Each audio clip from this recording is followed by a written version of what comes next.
Hey, what's up, Shelby? This is a demo video for you for your K4 V2.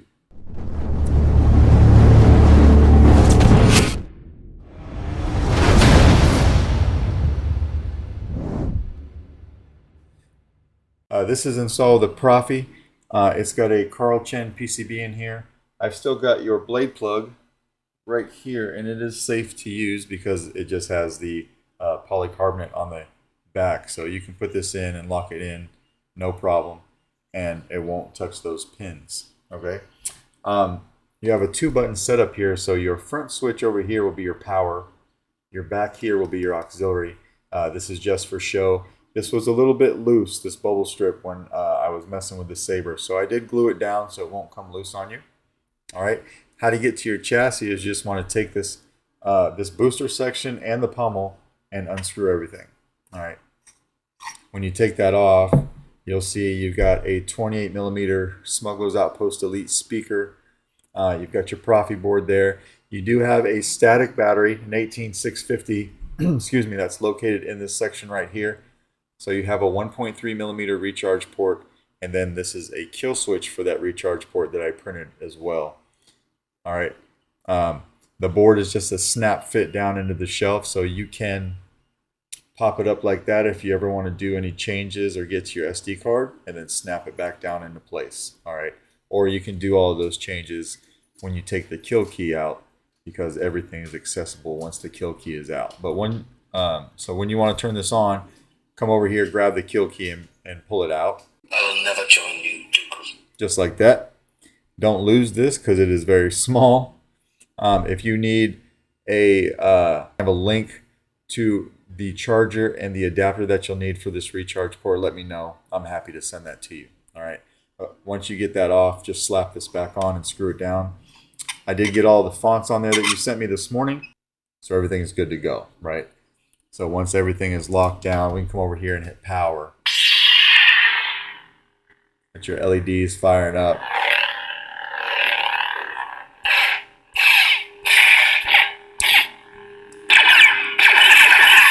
Auxiliary. Anakin and I can handle this. I did give you twist off, and then hit auxiliary to go to another sound font.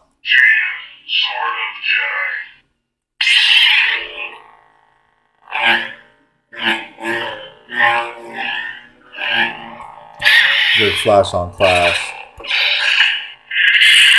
We'll put a blade in.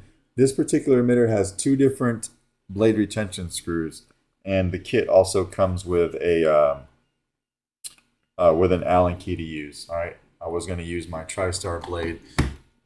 It won't fit though. If you have a brand new blade, it takes a 1-inch diameter Neopixel blade, by the way. If you have a brand new blade, you're going to want to do some sanding. All right.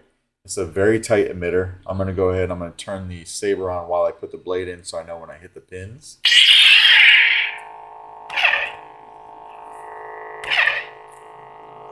Just like that. I'm not going to use my blade or the blade retentions because this blade is so tight. Yeah, you're going to want to do some sanding to your blade. If it is a super tight fit, you'll want to do what I did. Go ahead and turn the Saber on while you're putting the blade in. That way you know when you hit the pins and you can stop mashing down. All right. But once we get the blade in,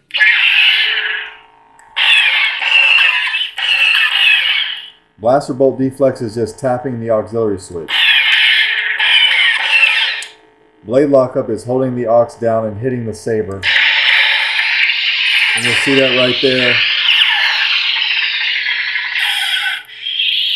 It may be a little difficult to see on camera, but in person, when you do that blade lockup, you'll see it on your blade. It's a localized lockup. And as you move your blade vertical like this, the lockup will move closer to the emitter. And when you go like this, the lockup moves closer out to the tip of the blade. All right. Hello there.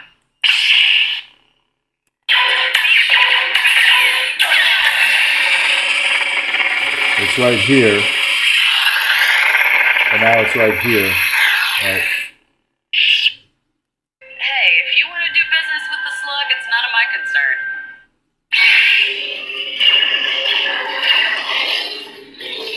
The good thing about the emitter being so tight is it holds the blade very well, especially for a thin neck. So you could swing this guy around a little bit, right?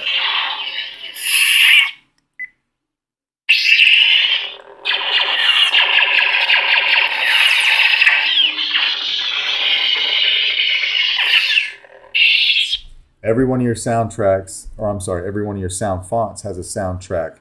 To play that, it's a long press on the power when the saber's off. And then it's another long press on the power to turn it off. Just like that, right? Sky Hero.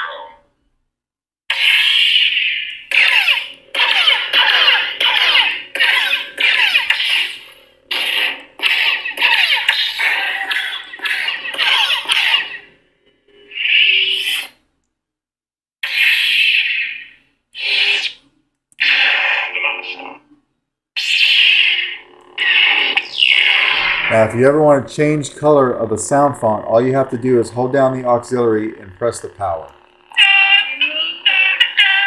You'll hear that noise. You can go ahead and twist the saber to find any color that you like. And when you land on something that you like, just hit power. And now you've got that color blade. And it will remember that color blade and stay on that sound font, up until you change it again.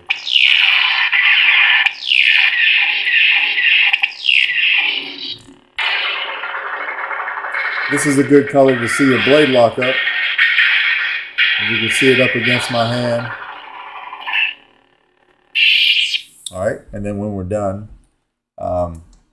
you're probably going to have to twist your blade out because it's so tight. I would recommend sanding your blade until it's a nice smooth fit. I'm not going to do that on this one because I need it to test multiple sabers. So if you ever do have to turn the blade to get it out, always turn it to the right. The reason for that is this emitter piece is screwed into the neck. It is very tightly hand cranked down so it doesn't come loose. But if you have something tight in there and you twist it to the left constantly and you put pressure on this to loosen it, this will come loose, and that's not something that you want to do. All right. When we're done, we'll just come back over here and take this off again. And we'll put our kill key back in it. So I'll turn this on for you. And you can see that it's on until we come over here and put our kill key in. And it kills everything just like it should. All right. And that is basically your saber. So let me know if you have any questions, and I will try to get this out in the mail to you today. Thanks.